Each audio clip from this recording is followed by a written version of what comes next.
मैंने थोड़ा सा उसके लिए स्टैंड लिया प्रोडक्शन से, चैनल से। मैंने कहा यार इतना इम्पोर्टेंट सीन है वो, पूरा ड्रामा आगे उसी पे चलेगा, उसी चीज़ को लेके चलेगा, तो उसको शूट करना है मुझे। तो इन्होंने कहा बहुत रिस्की है और उसको हम कैसे शूट करें, और वो थोड़ा ये मसला होगा, हमने दिखाना भी नहीं, हम टीवी पे तो दिखा भी नहीं सकते, कैमरा की रिस्ट्रिक्शन है। तो यूट्यूब पे वो ऑब्वियसली दिखाया, फिर वो वहाँ चला। तो मैंने कहा जो भी है उसको आप लोग अगर यूट्यूब पे भी चलेगा या डिजिटल पे चला सकते हैं, उस पर नहीं, लेकिन उसको शूट करना मुझे लगता है बहुत ज़रूरी है। और वो उसकी अगर फ्लैशेस भी आते हैं या कोई उसकी वो उस लड़की के लिए जो सहीफा ने जो कैरेक्टर किया उसके लिए भी बहुत इम्पोर्टेंट है कि वो आगे उस दहशत को लेके वो चलेगी, वो बच्ची। तो मैंने कहा उसको मिस नहीं कर सकते। बड़ी बहस की, बहुत हुआ, फिर हमने किया वो सीन। और फिर वो अनफॉर्चुनेटली उसमें हुआ यही, वो रिस्की तो था, वो मेरे रोप लगी हुई थी और हार्नेस बंधा होता है, जैकेट होता है, हार्नेस, उसके ऊपर बेसिकली सारा बॉडी का वेट होता है, और रोप दूसरी होती है जो कि ऐसे ही लगा देते हैं, बस हैंग कर देते हैं कि वो लगे कि इसमें लगा हुआ है, लेकिन पीछे से हार्नेस ने होल्ड किया होता है। तो वो हमारे यहाँ थोड़ा सा बहुत ज़्यादा प्रोफेशनल इक्विपमेंट और चीज़ें नहीं हैं लोगों के पास। तो जो फिल्म्स में करते हैं एक्शन वैक्शन, उनको लेके आए थे, तो वो उन्होंने हार्नेस मेरे, हालांकि एक हफ़्ता पहले बताया था उनको, तो साइज़ की लाए नहीं थे, वो छोटे साइज़ की लेके आ गए थे। तो वो खैर पहन तो ली थी, लेकिन वो वही हैंग हुए हुए लगा हुआ था जब, तो वो टूट गई। तो जब टूटी तो रोप बंधी हुई थी मेरे गले में, तो वो मैं फंस गया उसमें। तो वो फ्यू सेकंड्स थे, लाइक मे बी 2-3 सेकंड्स होंगे, बट उस वक्त मैंने वो रियलाइज़ किया जो मैंने लिखा बाद में, हो सकता है अल्लाह ने इसलिए कराया, तो मैंने वो रियलाइज़ किया कि कितना पेन से गुजरता होगा जो आदमी ये करता है, और फिर उसके घर वाले किस पेन से गुजरते होंगे। वो फ्यू सेकंड्स थे, 2 या 3 सेकंड्स, मेरी सारी जो नर्व्स हैं यहाँ पे ऐसी स्वेलिंग हो गई थी, मेरे पाँव के नीचे बिल्कुल नंब हो गया था, विद इन सेकेंड्स नंब हो गया था, कान बंद, सब गर्दन। उस टाइम पे ट्रॉमेटिक एक्चुअल एक्टर्स के लिए ना, इवन फॉर दैट चाइल्ड, वो लोग रोना शुरू हो गए थे सब, बिकॉज उन्हें लगा कि बहुत तो डायरेक्टर ने बोला होगा, मैंने बोला था कि ये नहीं करना। डायरेक्टर बेचारा वो मुझे मोहसिन मिर्ज़ा कहता रहा, यार मैंने वो मैं क्या करूं, मैं सॉरी। वो जिन्होंने मुझे हार्नेस बांधी थी वो सब एकदम खड़े हो गए कोने में, वो डर गए कि मैं अब उनको क्या बोलूँगा या डांटूंगा। बट मैंने फिर कुछ नहीं कहा, मैंने कहा अब ये इंसिडेंट था, होना था, हो गया। उसके बाद हमने 45 मिनट्स का 1 घंटे का ब्रेक लिया, फिर मैंने कंप्लीट कराया उसके बाद भी। हिम्मत है वो मैं उस ट्रॉमा और उस फील को वो मुझे याद रहेगा। सो दैट्स मतलब कि it shows a true actor, you know, कि अच्छा भी मुझे खुद करने हैं अपने स्टंट्स, अपनी चीज़ें, जितना कुछ मैं खुद बहुत ज़रूरी था, क्योंकि मेरे लिए भी वो बहुत ज़रूरी था, क्योंकि उसके बाद एम्बुलेंस वाला सीन करना था हमें, बाद में हुआ, लेकिन वो सारी फील लेनी तो उसी वक्त मैं कर सकता था ना जब मैं उससे गुजरा हुआ, बिल्कुल एक्सपीरियंस से। तो वो सब करना था, और वो लोग बहुत रोए भी वो देख के, और बहुत, मेरे घर वालों ने तो देखा ही नहीं आगे ड्रामा। सीरियसली मैं घर वाले भी, और इवन मैं, बिकॉज आपकी और फैसल की दोस्ती के सब मिसालें फैसल बहुत परेशान हो गया तो था। मुझे यही था कि फैसल और डूइंग सच सीन्स, और ये तो इंसिडेंट एक हुआ, and then actual your scene of you know the ambulance and the whole सारी, वो you know he as a friend also looking at you this way, उनके लिए कितना वो होगा। वो खुद मुझे कह रहा था, यार ये कितना मुश्किल है मेरे लिए करना, वो बोल रहा था।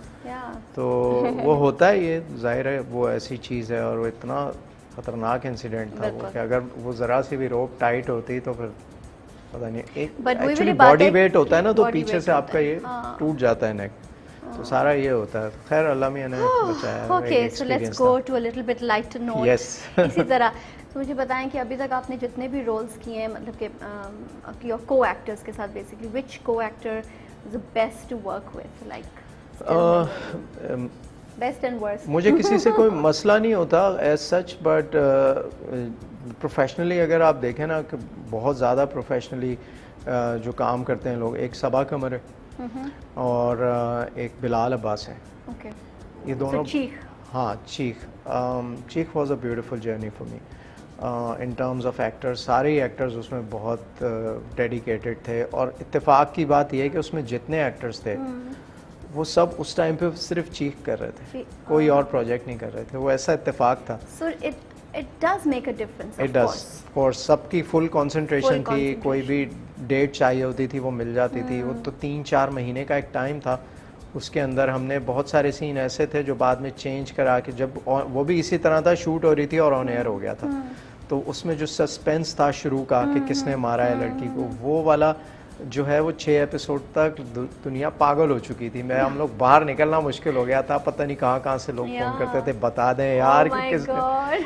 तो वो चीज़ जो है वो बाद में ऑन एयर होने के बाद थोड़ा सा ज़्यादा सस्पेंस को प्रोलॉन्ग करने के लिए कुछ सीन्स उसमें ऐड किए गए थे, उसको और थोड़ा सा सस्पेंस डाला गया था उसमें जो कि नहीं थे। वो डायरेक्टर है बदर महमूद, डायरेक्टर बदर बहुत ज़बरदस्त काम करता है और बहुत दिमाग से और एडिट से काम एडिट दिमाग में रखते हुए काम करता है ना। तो बदर को आइडियाज़ आते थे, फिर बदर वो चीज़ बीच में क्योंकि हम शूट कर रहे थे तो वो कहता था यार ये कल हम कर लें ये सीन, तो सब एक्टर्स कहते थे हाँ ये कर लेते हैं, ताकि वो थोड़ा सा और सस्पेंस जो है वो क्रिएट की जो सस्पेंस थी वो, यू राइट, एक्चुअली बहुत ज़्यादा थी। मैं ट्रैवल कर रहा था, मैं यूएस गया, मुझे याद है लोग पाकिस्तानी गुजर होते थे, गाड़ियाँ रोकते थे, इतने निकल आते थे बाहर और इतना अप्रिशिएट करते थे। वो बहुत पीक था उसका। Transition and your journey from, you know, मतलब कि शुरू में you used to do a lot of main leads and characters and फिर supporting then lead, so how is this transition, how do you take it?